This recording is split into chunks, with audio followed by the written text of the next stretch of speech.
Bismillahirrahmanirrahim.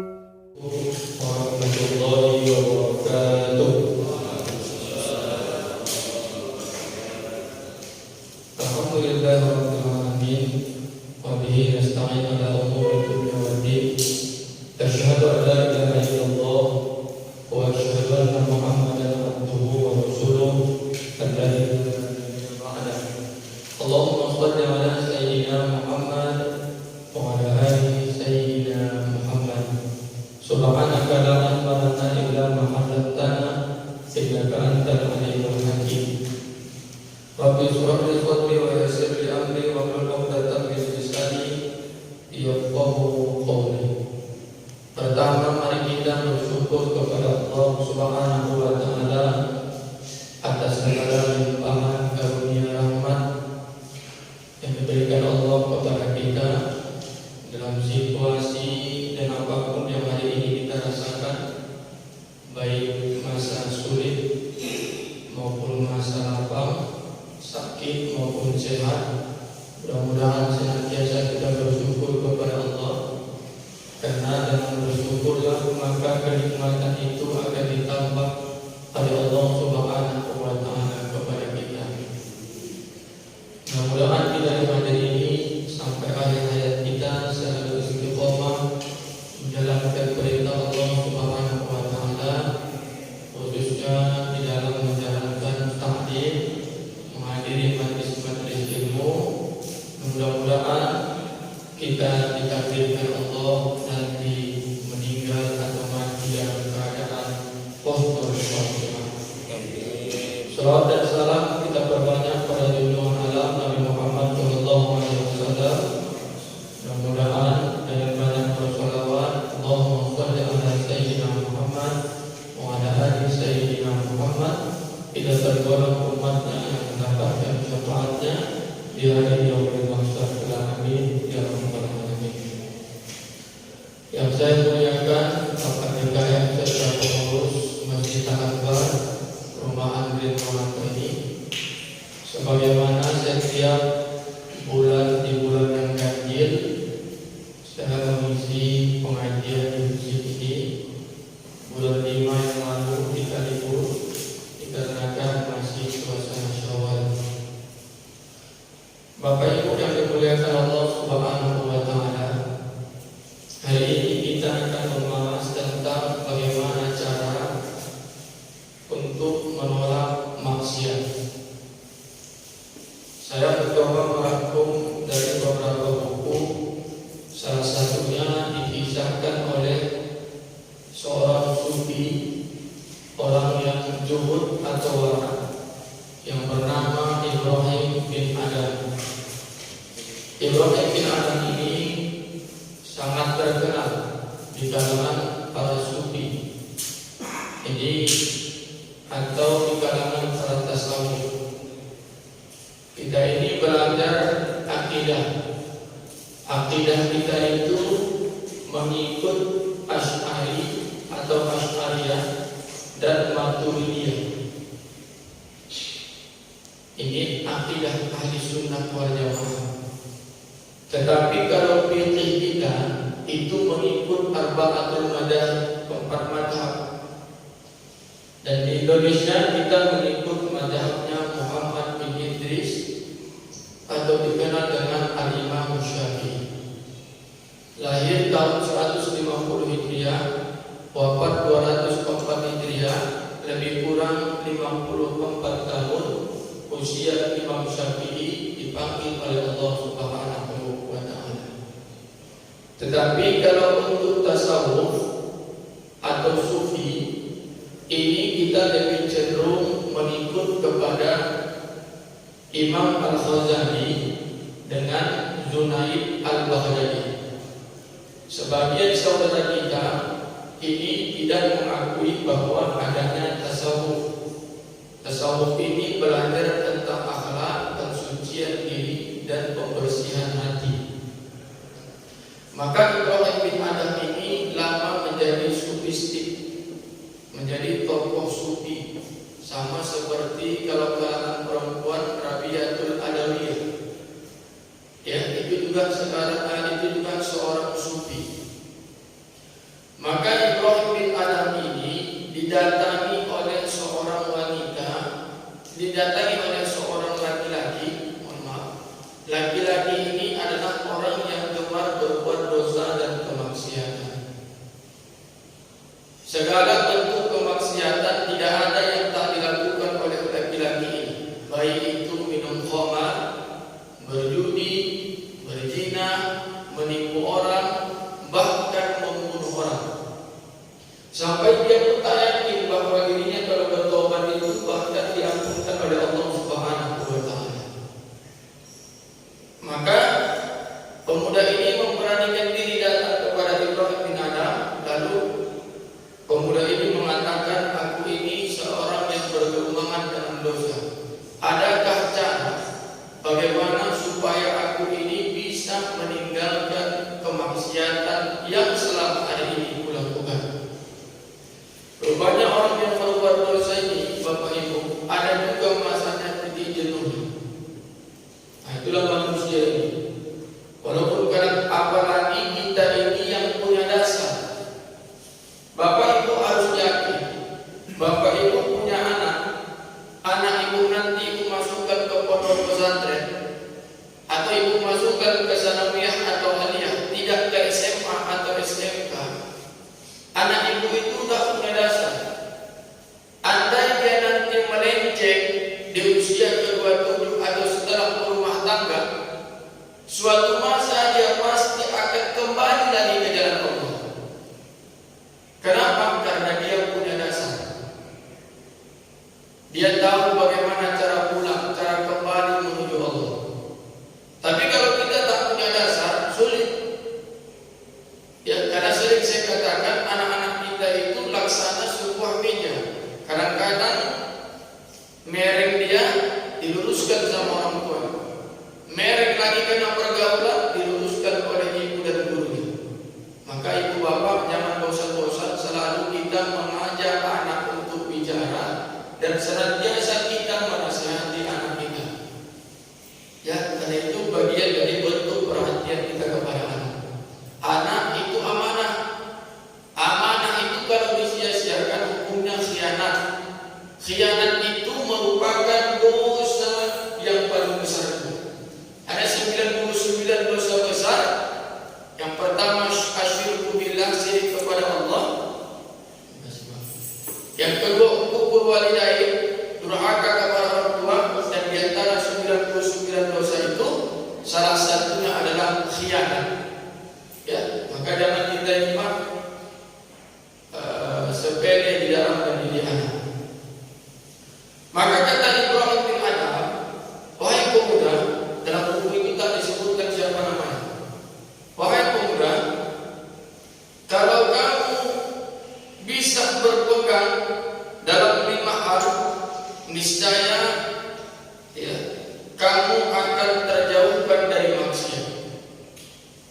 Kalau bisa kamu, kata Ibrahim bin Adam, wahai pemuda, menjaga 5 hal ini atau berpegang kepada 5 hal ini, niscaya kamu akan terjauhkan dari maksiat dan dosa.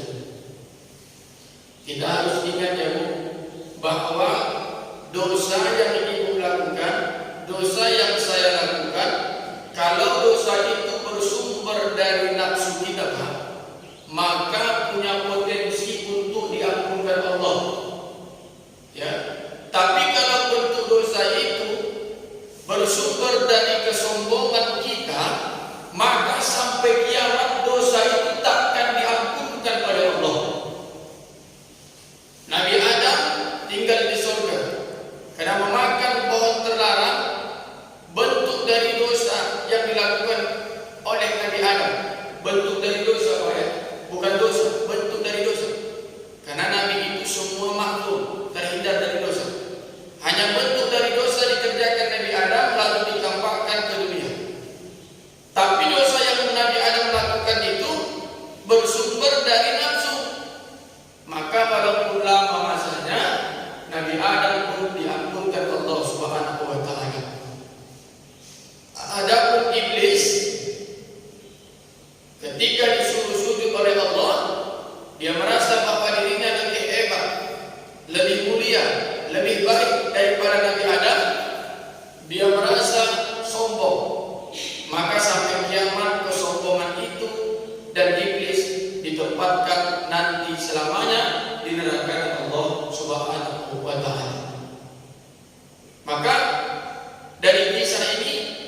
Mohon maaf, ada di antara kita mungkin pernah berzina. Kalau bertobat Allah ampunkan. Ya, ada mungkin di antara kita yang pemabuk, bertobat Allah ampunkan. Maka kalau tobat itu benar-benar diterima Allah, maka ditutupi oleh Allah aib-aib kita. Ya, yang ada nanti dikisahkan oleh orang kebaikan-kebaikan kita. Contohnya Umar bin Khattab, semua kemaksiatan dia lakukan, tapi ketika dia sudah tobat, kejelekan itu ditutup, yang kebaikan itu ditampilkan oleh Allah Subhanahu wa Ta'ala.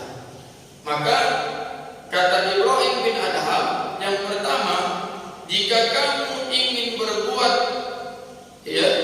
dosa ataupun kemaksiatan, usahakan Allah Subhanahu wa Ta'ala tidak melihatmu.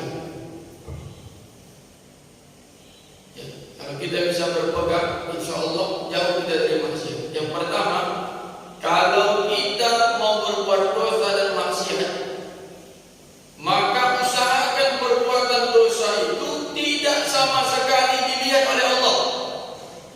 Kira-kira mungkin tidak itu? Tidak mungkin. Kenapa? Karena Allah fasamma wajhullah. Dimanapun kita hadapkan wajah kita, ada Allah. Kemanapun kita pergi, ada Allah. Kenapa? Karena Allah syahid, maha menyaksikan. Allah basir, maha melihat. Allah sami', maha mendengar apapun yang telah kita lakukan. Makanya tak mungkin kita lihat kemanapun awak pergi, di tempat yang sendiri sunyi, Allah tetap melihat. Jangankan kita, Nabi Yunus berada dalam perut ikan. Dia dapati ada 3 kegelapan. Gelapnya malam, gelapnya di dalam perut ikan, dan gelapnya berada di dasar lautan. Tapi Nabi Yunus tetap dilihat oleh Allah Subhanahu wa Ta'ala. Andai kata di seluruh dunia ini atau satu tempat dimatikan lampu, gelap gulita, di atas sebuah batu ada seekor semut, apakah semut itu mampu dilihat Allah atau tidak? Tetap mampu. La tudrikul absar wa huwa yudrikul absar wa huwa latiful khabir. Apa Allah itu maha halus. Kadang-kadang yang tak kita bisa lihat, Allah Subhanahu wa Ta'ala tetap bisa melihat. Makanya sering membawa acara seperti tadi Bapak Bendahara bilang, mari kita syukuri nikmat iman, mari kita syukuri nikmat Islam. Ini sering kita ucapkan, Pak, tapi jarang kita mengucapkan mari kita syukuri nikmat ihsan. Apa itu nikmat ihsan? Ihsan itu anta'budallaha ka'annaka tara. Ihsan itu kita beribadah seolah-olah kita melihat Allah. Kita sholat seolah-olah kita diawasi Allah. Kita di kantor, di masjid, di tempat yang sunyi, di kamar mandi, kita dilihat oleh Allah. Andai kata Allah tak melihat, andai kata kita tak melihat Allah, Allah tetap melihat kita. Ini namanya ihsan. Ihsan itu 2 rukunnya, Pak. Satu, muraqabah. Arti muraqabah ini dekat. Jadi Allah itu dekat. Min hablil warid. Allah itu lebih dekat dari urat leher kita, lebih dekat dari urat nadi kita. Jangan para ibu pegang nadi mana Allah di jari belakangnya. Ini hanya perumpamaan bahwa Allah itu memang benar-benar dekat dalam diri kita. Ya, makanya ada istilah Allah itu jauh tidak berantara, dekat tidak bersentuhan. Ya, Allah jauh tidak berantara, dekat tak bersentuhan. Artinya Allah itu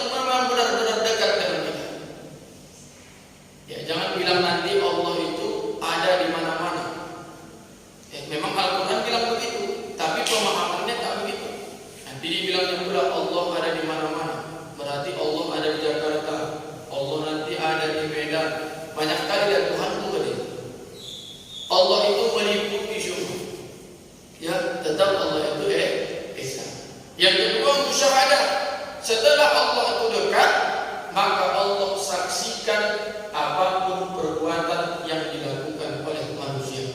Tidak sedikit pun yang luput dari pandangan Allah, sekalipun ya kita berada dalam kesendirian. Makanya ada sebuah kisah disampaikan dulu oleh guru saya di Jawa. Kisah ini waktu saya aliyah juga sudah saya dengar, Bapak Ibu. Kisah ini ada seorang kiai yang tinggal di sebuah pondok.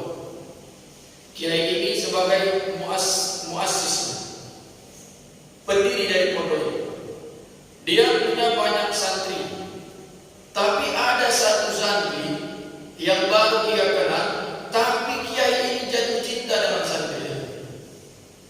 Maka murid-murid kiai tadi yang lama-lama ini itu merasa cemburu. Kenapa lah kok bisa kiai ini sayang sama yang baru ini? Kami ini ada yang udah 4 tahun, 5 tahun mengabdi khidmah, ya, melayani kiai itu di pesantren ini. Tak pernah pula kiai itu ada hal yang spesial yang dilakukan ke kami. Maka berkumpullah orang ini. Tak adil ini, kata ketua asrama ini. Maka ayolah kita hadap sama kiai. Kita laporkan kenapa kiai itu, apa yang membuatkan kiai itu jatuh cinta, jatuh hati dengan santri yang baru. Maka ditanyakan kiai, apalah yang membuat kiai jatuh cinta sama dirinya? Kemudian apa yang membuat kiai ya, itu menaruh hati dengan dirinya? Ya, orang ini cemburu. Kiai tadi senyum dia. Senyum kiai tadi, kemudian dia tak mengeluarkan kata-kata apapun, tapi kiai ini menyuruh besoknya kumpulkan semua santri-santrinya, baik santriwan maupun santriwati, di dalam sebuah lapangan. Kemudian kiai ini memberikan 1 ekor masing-masing dalam diri siswa-siswi ini, masing-masing anak. Dalam riwayat ada yang mengatakan ayam, dalam riwayat lain ada yang mengatakan burung. Yang manapun jadilah, dikasih kiai tadi santri-santri, ada yang ngasih burung, ada yang ngasih ayam. Kata kiai tadi, silahkan kalian bawa masing-masing ayam ini, silahkan sembelih di tempat yang sunyi yang tak bisa dilihat orang lain. Setelah ayam itu sudah dipotong atau burung itu dipotong, bawakan kembali burung atau ayam itu ke hadapan. Semua bilang siap 8 anak wahai kiai. Masing-masing santri Bapak Ibu semuanya sibuk. Dikasih pisau, dikasih burung atau ayam, sibuk mencari tempat yang tak bisa dilihat orang. Ada yang ke sungai, ada yang dekat sumur, ada yang pergi di dalam kamar mandi, ada yang di atas di tepian gunung, masing-masing. Yang penting tak dilihat orang. Hingga pada saatnya sudah masing-masing memotong Bapak Ibu, sudah dipotong leher burung atau ayam tadi. Kemudian semua santri menghadap kembali kepada kiai di lapangan. Ini kiai, dengan bangga kami sudah siapkan semua. Ini hasil sembelihan. Ditanya sama kiai, kau nyembelih tadi ada nggak melihat? Nggak ada kiai. Di mana kau sembelih? Tepian sungai. Nggak ada yang melihat? Enggak. Bagus, pinggir. Kau ada yang melihat? Di mana kau sembelih? Kamar mandi kiai. Sunyi, aku sendiri yang ada di sini. Tak ada yang melihat? Tidak. Begitu. Masing-masing Bapak Ibu dengan bangganya mengatakan tak ada yang melihat. Hingga satu santri yang kiai tadi jatuh hati, kiai mengatakan, kenapa engkau ayam atau burungmu masih utuh? Kenapa tak kau sembelih? Kenapa tak kau sembelih? Apa kata santri tadi yang dibanggakan kiainya? Bagaimana aku mau menyembelihnya wahai kiai? Tidak ada satu pun yang tidak, walaupun aku menyembelih di tempat yang tak bisa dilihat oleh orang, tetapi yang maha melihat dan melihat yaitu Allah Subhanahu wa ta'ala. Apa kata kiai? Kalian dengar kenapa aku sayang sama dia?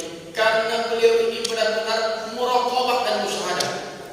Walaupun tak dilihat oleh makhluk, tapi Tuhan tetap melihat apa yang telah kita lakukan. Makanya kita nih Bang, kalau memang berada dalam pengawasan Allah, soleh dalam sendiri, soleh pula dalam berjamaah. Banyak orang kalau dalam kesendirian tak bisa dia sesoleh dan ketika dalam berjamaah. Kalau dalam berjamaah juga imamah, ya minum dijaga, segalanya. Tapi kalau dalam sendirian brutal, ini berarti dia tak merasa bahwa Allah sedang mengkontroli atau mengawasi dirinya. Ya, makanya kita ini kurasa santri-santri ini, apapun yang kita lakukan, semua kita dilihat oleh Allah Subhanahu wa Ta'ala. Makanya kita ketika berbuat dosa dan kemaksiatan, mari kita berlomba-lomba.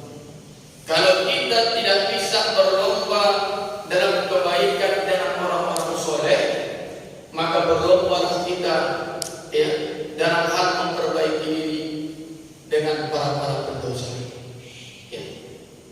Mumpung kita masih ada kesempatan, mumpung kita ini masih ada waktu. Ya, bahkan ada juga kisah bagaimana benar-benar Allah itu mengawasi kita pada masa Khalifah Umar bin Abdul Aziz. Ada seorang pengembala ini banyak ghanamnya, banyak kambing yang dia pelihara. Maka kambing ini saking banyaknya, Umar bin Abdul Aziz ingin menguji anak-anak muda yang mengembala tadi. Kata Umar bin Abdul Aziz, berapa ini kambing biar saya beli? Saya tak jual, kata anak tadi. Ya juallah, kata Umar bin Abdul Aziz, berapapun ditawarkan, insya Allah saya beli. Ini bukan punya saya, kata anak tadi. Lalu punya siapa? Ini punya majikan saya. Ini kan banyak nih kambing. Ini kan banyak ternak yang dikembala ini. Dia ambil aja satu, takkan tahu itu majikan. Berapapun akan saya bayar. Apa kata anak tadi? Walaupun majikan saya tidak tahu, tapi yang menciptakan majikan saya, yaitu Allah Subhanahu wa Ta'ala, tetap tahu apapun perbuatan yang kita lakukan. Maka Umar bin Abdul Aziz memberikan hadiah kepada anak tadi karena kejujurannya. Ya, makanya kita ini bisa juga belajar dari kisah-kisah ini. Kita bisa juga mengambil ibrah, pembelajaran dari apa yang disampaikan. Jadi kalau kita berbuat maksiat, maka usahakan jangan dilihat Allah. Bisa itu. Kalau tak bisa, berarti tinggalkan maksiat. Ya, tinggalkan maksiat. Kalau ada pula yang bisa ilmu menghilang, ya, mana tahu lama menuntut dulu dia ke sana, tanah merah. Jadi kalau memang kita nih, Bang, sebesar apapun dosa dan kesalahan kita, Allah itu kan Maha Pengampun, ya, Maha Pemaaf. Bahkan dalam kitab Nasihatul Ibad itu ada banyak riwayat dijelaskan ada seorang pemuda nanti udah di tepian neraka, udah di gerbang pintu masuknya neraka, tapi dia tidak masuk. Malaikat sudah tunjang, sudah diangkat malaikat, tapi dia tetap di situ, tak bisa masuk. Sampai malaikat pun bingung, ini apalah amalan orang ini.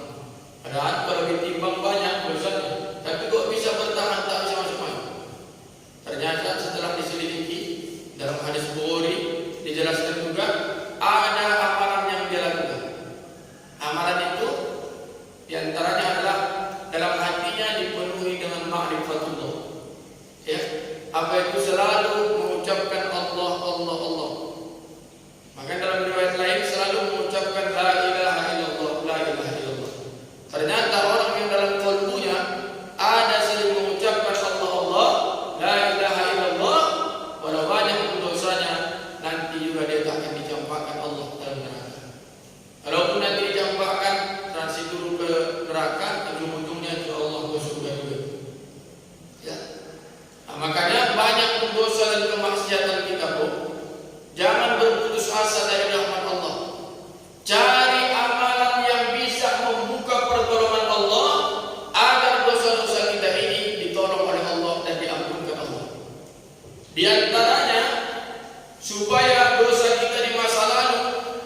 ditolong oleh Allah, dibuka Allah pertolongannya, lakukan 5 hal. Yang pertama, tolong agama Allah. Karena Allah sudah bilang, kalau intansurullaha yansurukum wa yuthabbit aqdamakum. Kalau kamu tolong agamaku, kata Allah, aku akan tolong kamu. Ya, kalau ditolong agama Allah, Allah tolong kita. Ya. Makanya kalau ada masjid ini luas, orang-orang yang memakmurkan masjid ini, yang bisa masjid ini menjadi luas, cantik, bersih, insya Allah hidupnya akan ditolong oleh Allah Subhanahu wa Ta'ala. Ditolong. Ya. Makanya ada dulu kisah namanya Hatim bin Afdal. Hatim bin Afdal ini orang Sufi juga. Afdal itu artinya tuli, Pak. Hatim al-Afdal ini tuli. Bukan berarti dia tuli. Tapi Hatim al-Afdal ini datang seorang wanita ingin meminta saran kepada Hatim al-Afdal. Rupanya pemuda tadi tak sengaja buang angin, kentut dia. Begitu dia kentut, malu ini wanita di hadapan Hatim al-Afdal. Tapi Hatim al-Afdal seolah-olah tak mendengar, seolah-olah dia merasa tuli, sampai dia pun tak dia bahas. Maka dapat terang dia Hatim al-Afdal. Hatim al-Afdal ini, ya, ingin berangkat ke tanah Mekah, ke Mekah, mau haji. Dalam riwayat lain ada yang mengatakan Hatim al-Afdal ini mau pergi menuntut ilmu, karena di suatu tempat itu ada permasalahan dengan para penguasa yang belum terselesaikan. Ya, maka Hatim al-Afdal minta izin sama anak dan istri. Kata Hatim al-Afdal, "Wahai anak-anakku, aku ingin pergi." Saya lebih cenderung Hatim al-Afdal ini menuntut ilmu. Saya ingin pergi menuntut ilmu. Ya, menuntut ilmu di jalan Allah. Apakah diizinkan oleh kalian? Semua anak-anaknya tidak mengizinkan, kecuali satu, ada yang usia kecil, masih kecil, katakanlah anak SD. Anak SD ini mengatakan, "Pergilah engkau wahai ayahku, niscaya kami akan ditolong oleh Allah Subhanahu wa Ta'ala." Maka itulah yang menguatkan Hatim al-Afdal, sehingga dia pun pergi meninggalkan anak-anak dan juga meninggalkan istri. Setelah pergi, Bapak Ibu yang dimuliakan Allah, berada Hatim al-Afdal. Apa yang ditinggalkan Hatim al-Afdal? Semua makanan, perbekalan untuk anak dan istrinya. Rupanya Bapak Ibu habis bekal tadi. Sehingga kakak-kakak adik yang tadi ini, yang mengizinkan ayahnya pergi tadi, menyalahkan anak tadi. Kalau bahasa kita, kaunya sok mantap, kau biarkan ayah pergi. Ini mau makan apa lagi tadi? Nah, kalau kau larang kemarin tak pergi, kan bisa kita makan enak dan sebagainya.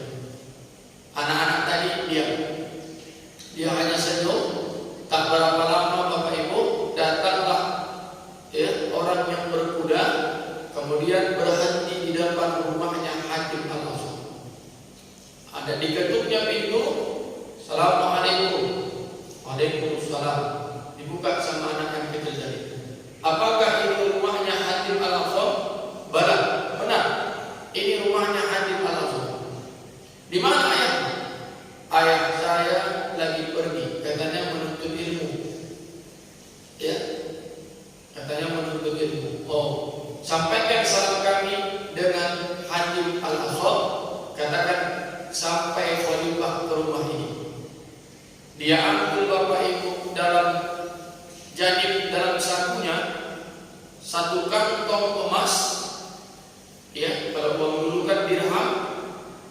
Ia letakkan, ia berikan kepada anak-anaknya Hatim al-Afdal. Raja tadi bilang, khalifah tadi bilang, "Siapa di antara kalian yang ingin mendapat ridha Allah dan juga sebagai bentuk patuh kepadaku, maka lakukanlah apa yang hari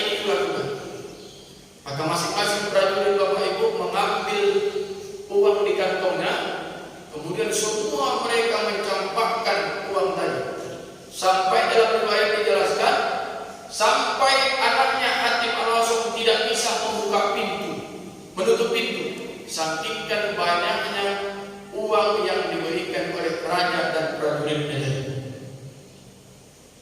Kemudian anak yang kecil tadi setelah pergi si raja sama prajuritnya, anak kecil tadi bicara. Katanya, "Nih kalian lihat nih. Kalian lihat kan?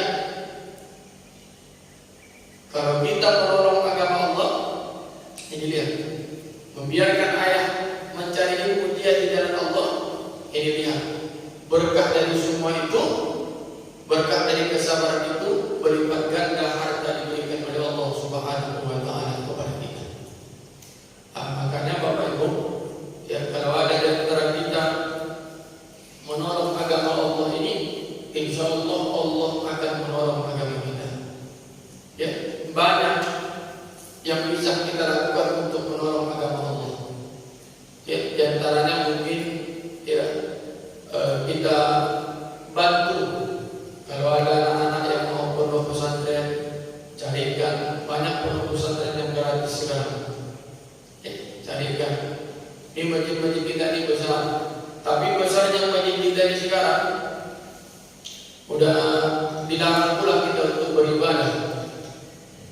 Saya ingin sampaikan Bapak Ibu, bagaimanapun kondisi COVID ini nanti, silakan ikuti anjuran pemerintah, laksanakan, tapi jangan sampai meninggalkan apa yang disampaikan oleh Nabi. Kita sedih, ya, karena kita ini masjid sudah mulai mau ditutup, ya, haji kita sudah dilarang. Ya, jangan sampai ini masjid ini dibiarkan ditutup, Bapak Ibu. Ya, kita harus lawan ini. Jangan sampai tak ada azan nanti di rumah Allah Subhanahu wa taala. Ya, silakan takut dengan COVID, tapi jangan silakan pilih. Kalau takut, sholat di rumah. Kalau berani, ya, sholat di masjid, jaga peraturan protokol kesehatan. Tapi jangan sampai kita tak dilarang untuk melaksanakan ibadah di rumah Allah ini. Ya, ini harus kita lawan ini. Harus bersatu kita nih, Pak. Ya, jangan sampai kita diomong-omong ini. Ya. Nah, ini setiap hari besar umat Islam, PPKM lah, apa-apa kan, biologi lah, IPA semua masuk. Sampai apa dengan? Ini hari ini katanya terakhir PPKM. Kita lihat aja. Benar atau tidak? Yakin aku diperpanjang nih. Dan yang kedua, jangan sampai kita nih Pak tak bersalaman. Ya, jangan. Orang kafir itu takut dengan umat Islam itu dua. Satu, ketika kita bersalaman. Kenapa? Karena bersalaman ini simbol kekompakan.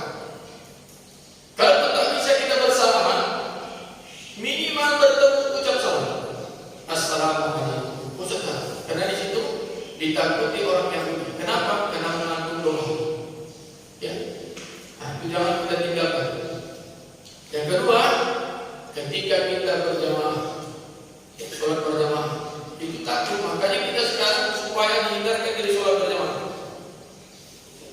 Makanya kalau sholat umat Islam ini sholat subuhnya sama dengan sholat Jumat, Masya Allah, berarti umat Islam ini berkuat, bersatu.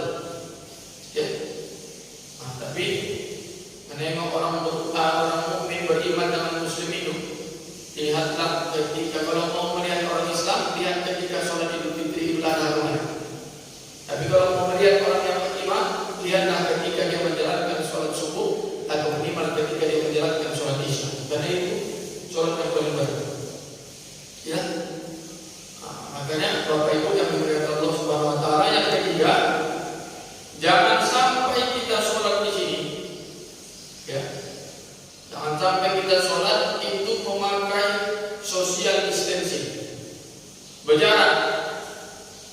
Ya, saya diskusi beberapa kawan-kawan Ustaz, sampai saat ini tidak ada dalil yang membenarkan bahwa sholat itu berjarak. Ada pun dalil saum subuh waktu, pagi sudah ke subuh, pagi tawar Ustaz. Sholat rapat dan lurus, karena rapat dan lurus sholat itu merupakan kesempurnaan dari sholat. Kita kalau rapat sholat, setan yang habis saja nggak bisa masuk, apalagi virus corona. Harus yakin itu. Jadi kalau disuruh pilih, kalau ada masjid yang sholatnya social distancing, baguslah sholatnya di rumah. Ya, sholatnya di rumah. Karena tak ada dalil yang mengatakan bahwa dianjurkan sholat untuk berjarak. Ya, kalau bisa. Ini penting untuk kita pahami Bapak Ibu, karena saat ini saya yakin kondisi Indonesia ini tidak dalam keadaan baik-baik. Maka kita perlu juga agak-agak memperhatikan ya masjid ini. Tolong agama Allah. Yang kedua, besar dosa kita, banyak dosa kita itu akan ditolong Allah ketika kita ya melakukan zikir kepada Allah. Ya. Di antara zikir yang diajarkan adalah sering membaca a'udzu bikalimatillahi tammah min syarri ma khalaq. Jadi kita baca. Bahkan diceritakan Imam Nawawi, bahkan Ibnu Hajar al-Asqalani mengatakan ada seorang yang digigit oleh kalajengking. Tapi kalajengkingnya mati. Apa sebabnya? Sebabnya karena dia sering membaca zikir. A'udzu bikalimatillahi tammah. Aku berlindung kepada Allah dari kalimatnya yang sempurna. Min syarri ma khalaq, dari keburukan makhluk-makhluk. Maka zikir ini sering Bapak baca, apalagi Bapak Ibu berada di tengah hutan. Karena banyak makhluk-makhluk Allah yang tak kita inginkan. Selama ini kita baca, insya Allah dijaga oleh Allah Subhanahu wa Ta'ala. Ya, nah ini kita baca. Sama di rumah. Kalau kita pergi misalkan ibu tak biasa pergi ke Namorambe, tapi ada ibu kenal satu di sana orang karo premannya, ibu bilang, aku mau ke Namorambe. Oh, iya Bu, kapan? Besok. Kalau ibu ke sana, sebut aja nanti namaku. Insya Allah tahu dia orang. Ibu sampai sana kena cegat, ibu sebutkan nama preman tadi. Aku kemanaannya preman tadi. Oh, iya Bu, silakan masuk, silakan masuk. Aman nama. Kenapa? Karena yang kita sebut nama preman tadi. Ini yang kita sebut baik di hutan, baik dimanapun yang kita sebut, ya kalimat yang sempurna, yaitu Allah. A'udzu bikalimatillahi tammah. Insya Allah kita ini pun nanti selalu dalam lindungan rahmat Allah Subhanahu wa Ta'ala. Ya, maka ini kita banyakkan zikir ini, ya, kita banyakkan. Nah, yang ketiga, kalau kita biar dibukakan oleh Allah pertolongannya, kalau banyak dosa yang kita lakukan. Yang kedua yang ketiga yang harus kita lakukan adalah kita jaga ya hubungan kita kepada Allah waktu lapar dan sepi. Karena kita ini Bapak Ibu banyak kita mengingat Allah waktu sepi aja. Waktu lapar kita lupa kepada Allah Subhanahu wa Ta'ala. Padahal kata Allah, aku akan ingat fadkuruni adzkurukum. Kalau kau ingat, aku ingat. Jadi kalau kita ingat waktu lapar kepada Allah, ya, waktu sempit pun Allah akan ingat kita. Nah, ini membuka pertolongan Allah kepada kita. Ya, yang keempat, berprasangka baik, husnuzon kepada Allah. Jangan pernah buruk sangka, maka akan dibuka pertolongan Allah kepada kita. Ya, karena Allah itu sesuai dengan prasangka hambanya. Kalau kita rasa ini buruk itu, tapi kalau kita sangka itu baik, insya Allah akan baik. Yang kelima, takwa. Ya, bertakwa. Karena bertakwa itu apapun keadaan kita, pertolongan Allah akan Allah berikan kepada hamba-hambanya yang benar-benar bertakwa. Ya, nah, ini penting. Maka Bapak Ibu yang dimuliakan oleh Allah Subhanahu wa Ta'ala, yang pertama tadi, kalau engkau ingin berbuat maksiat, usahakan jangan dilihat oleh Allah. Itu kata Ibnu bin Hajar. Yang kedua, wahai pemuda, kalau engkau ingin berbuat dosa dan kemaksiatan, jangan kau makan rezeki ataupun pemberian Allah. Kata pemuda tadi, mana mungkin? Semua rezeki yang kumakan, yang kumasukkan ke mulutku itu dari Allah dan atas izin Allah Subhanahu wa Ta'ala. Bahkan ketika tidur meleleh air liur dari mulut kita, itu pun rezeki dari Allah Subhanahu wa Ta'ala.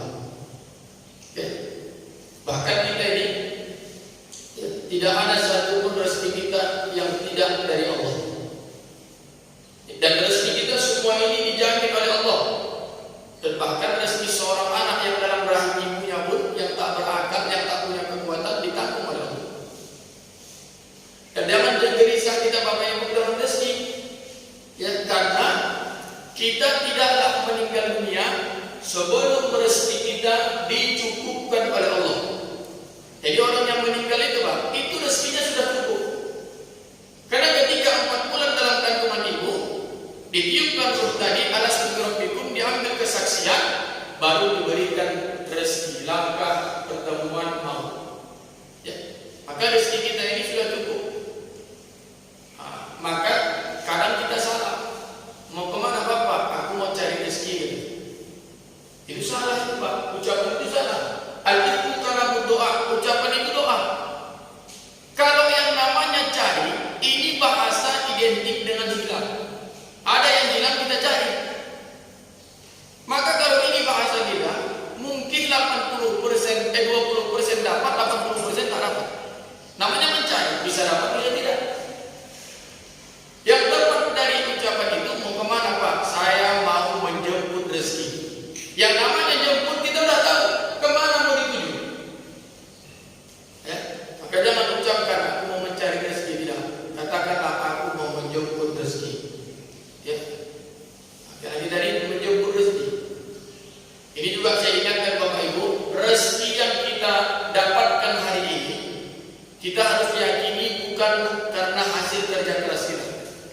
Tuhan sepakat. Yang kedua, rezeki yang kita dapatkan hari ini tidak ada hubungannya dengan ibadah yang Bapak Ibu lakukan. Ada orang buka kedai. Aku Ustaz, kedai ini laris karena aku sering mengamalkan surat Tur. Tak ada itu. Aku laris kedai ini kurasakan karena aku sering melakukan puasa sunat. Tak ada hubungan. Tidak ada hubungan rezeki dengan ibadah, tidak. Kalau memang ada hubungan rezeki dengan ibadah, niscaya para sahabat-sahabat Nabi rata-rata kaya semua. Mereka ibadahnya lebih besar dari kita. Ibadah mereka lebih hebat dari kita. Tak ada ibadah kita bisa lebih hebat ibadah orang. Seujung kuku pun tak ada apa-apa. Tapi kenapa sahabat Nabi rata-rata banyak yang susah? Nah memang tak ada. Makanya bodohlah orang ketika dia melakukan ibadah yang mana ibadah itu amalan akhirat, tapi niatnya dia sandingkan dengan ibadah ini. Maka dalam hadis qudsi dijelaskan Allah itu nanti di akhirat kita puasa, tapi niatnya supaya laku jual. Kata Allah, untuk mana pahalaku ya Allah? Kita cari ya Allah. Untuk apa pahalaku? Tak ada lagi. Kenapa? Karena dulu kau berniat puasa untuk rezekimu, sudah kuberikan di dunia. Jangan lagi kau tak tidak ada lagi. Karena di dunia sudah kita nikmati. Makanya niat kita puasa ya hanya untuk Allah. Insya Allah dengan begitu pun otomatis dunia mengikuti kita. Jadi jangan kaitkan ibadah dengan dunia. Banyak orang ahli ibadah susah-susah ya, miskin-miskinnya. Karena memang tak ada kaitan ibadah dengan rezeki kita. Hanya bentuk motivasi kita bolehlah, tapi jangan diniatkan mutlak untuk itu. Yang kedua, ya, tidak ada kaitan ibadah dengan keimanan seseorang. Tidak ada kaitan rezeki dengan keimanan seseorang. Ya. Ini dari segi tauhid ini, Pak. Karena kalau ada nanti orang yang beriman tapi susah, rajin ibadah, nanti kita saja salahkan pula ibadahnya. Padahal memang itunya memang rezekinya, takdirnya dari Allah Subhanahu Wa Taala. Ya. Nanti ada orang yang tidak pernah sholat, tak pernah mengaji, rajin mabuk, tapi rezekinya cukup, banyak kaya. Kenapa bisa begitu? Karena rezeki itu bukan rezeki bentuknya, tapi istidroj. Istidroj itu diberikan Allah kepada dirinya untuk supaya dia lupa kepada Allah hingga pada saatnya nanti dia akan dihinakan Allah Subhanahu wa Ta'ala. Ya, maka rezeki kita hebat sudah dijamin oleh Allah Subhanahu wa Ta'ala. Jadi jangan gelisah. Jadi kalau rasa-rasa kita yang berbuat maksiat awak membuat dosa awak, bukan rezeki Allah yang kita makan, maka silakan buat dosa. Tapi kalau masih rezeki Allah, tinggalkan.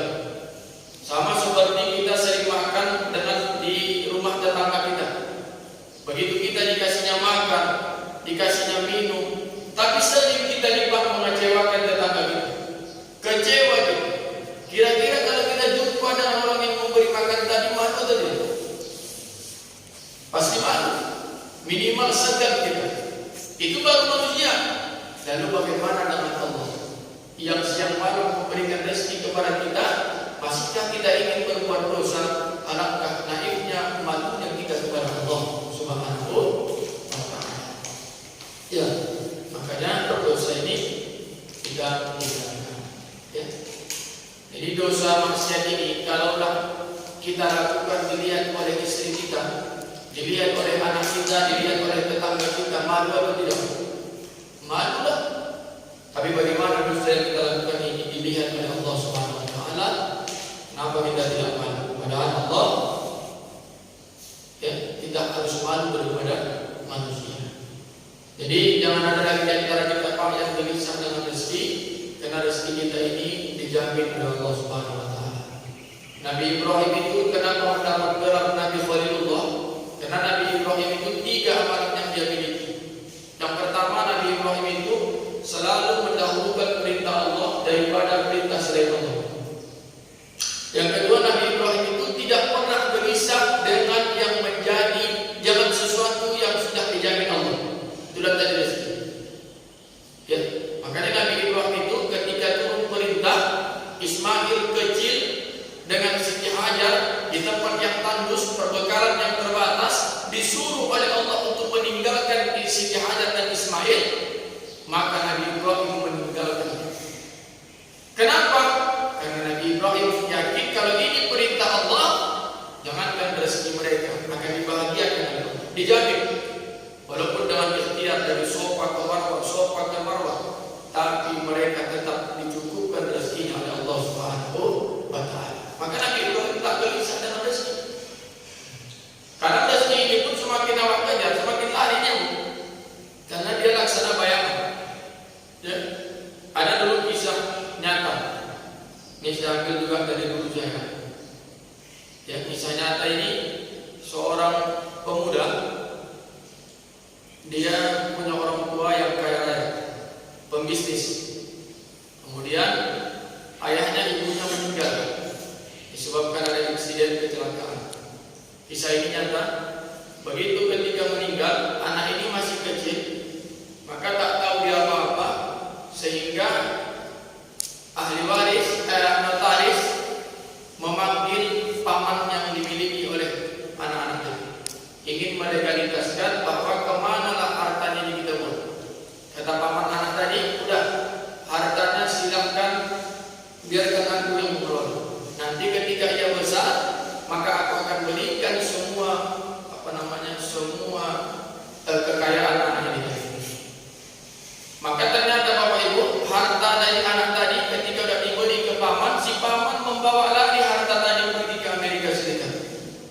Maka dikembangkanlah usaha dan bisnis dari bapak pamannya tadi, sampai bisnisnya itu perusahaannya banyak, sehingga dia di sana menikah, punya anak, buka cabang perusahaan di Indonesia. Setelah 15 tahun, maka datanglah anak-anak tadi sehingga tumbuh besar, mendatangi paman tadi. Wahai paman, aku ingin masuk di perusahaan yang engkau rintis. Apa kata paman? Bagi engkau, tak layak engkau di sini. Diusir.